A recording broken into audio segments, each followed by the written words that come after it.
Almost all Channel migrants arrive in UK without passports. Published by the Telegraph. They are briefed to destroy ID by people smugglers, says former Border Force chief. Almost all Channel migrants destroy their passport or do not have one on arrival in the UK, data show. As few as 1 in 50 have passports when they are picked up by Border Force after being told by people smugglers to destroy them in order to improve their chances of remaining in the UK. Border Force insiders said the absence of ID documents made it harder to deport failed asylum seekers as most countries were reluctant to take back migrants without hard evidence of their nationality. Tony Blair introduced legislation in 2004, giving immigration officers powers to prosecute migrants unable to produce ID documents in asylum interviews, in an attempt to crack down on false claims. But Ministry of Justice, MOJ, data show that only one illegal migrant has been successfully prosecuted for the offense in the past 6 years, despite nearly 146,000 people having crossed the channel in small boats since 2018. Tony Smith, former Director General of the Border Force, said the absence of ID documentation frustrates the identification and removal process. They are briefed to do it by the smugglers. Even if they have a passport, they are told not to take it with them, not to show it to the authorities. Quite often, they send them over with someone else, he said. It is largely a myth that people have left their own country without their passports. They have probably left their country with a passport, then destroyed it en route or handed it to someone else.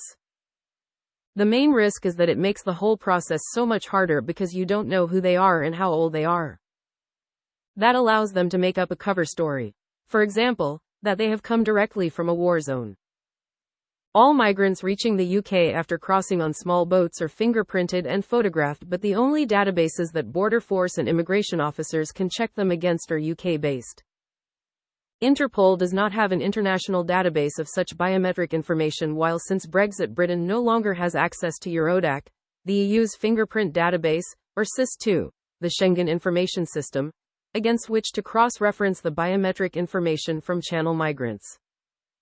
It means that there is no access to records of their movements across the EU, previous asylum claims or criminal records. That is why this week Sir Keir Starmer and Yvette Cooper, the Home Secretary, declared their ambition for security pacts with the EU and other countries to share such data and intelligence. On Thursday, Sir Keir will sign new intelligence sharing agreements with Serbia, North Macedonia and Kosovo, countries through which migrants transit on their way to the beaches of northern France. Mr. Smith said that without documentation, the Home Office had to negotiate with the migrants' individual embassies in order to secure passports for them or other ID. He believed the government was right to seek return agreements with source countries to make it easier to remove them back to their home states with simply a Home Office deportation letter without a passport. Ms. Cooper has beefed up the Home Office Enforcement and Returns Unit with an extra 1,000 staff. Dame Angela Eagle, Immigration Minister, pointed to the removal of 9,400 migrants since Labour came to power, including a 19% rise in enforced returns.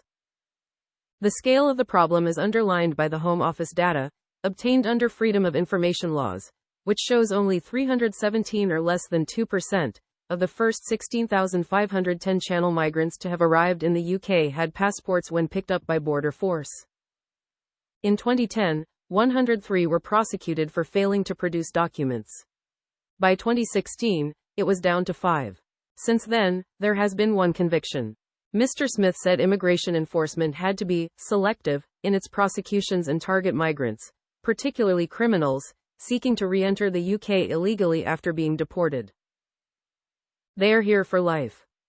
Kevin Saunders, a former chief immigration officer, said, "If these people have destroyed their passports, then they give Border Force an incorrect name and date of birth and they are here for life." However, Ms. Cooper said there was all kinds of evidence that migrants' identities could be amassed combined with agreements with other countries to deport them. We develop as part of returns arrangements with other countries, arrangements for being able to identify people even if they don't have passports. So that has been done and continues to be done, and we believe that work can be expanded as well, she said. So I don't think we should just throw up our hands and say, oh, it's all too difficult. We have deliberately increased the returns and enforcement investment over the summer, and that is having an impact.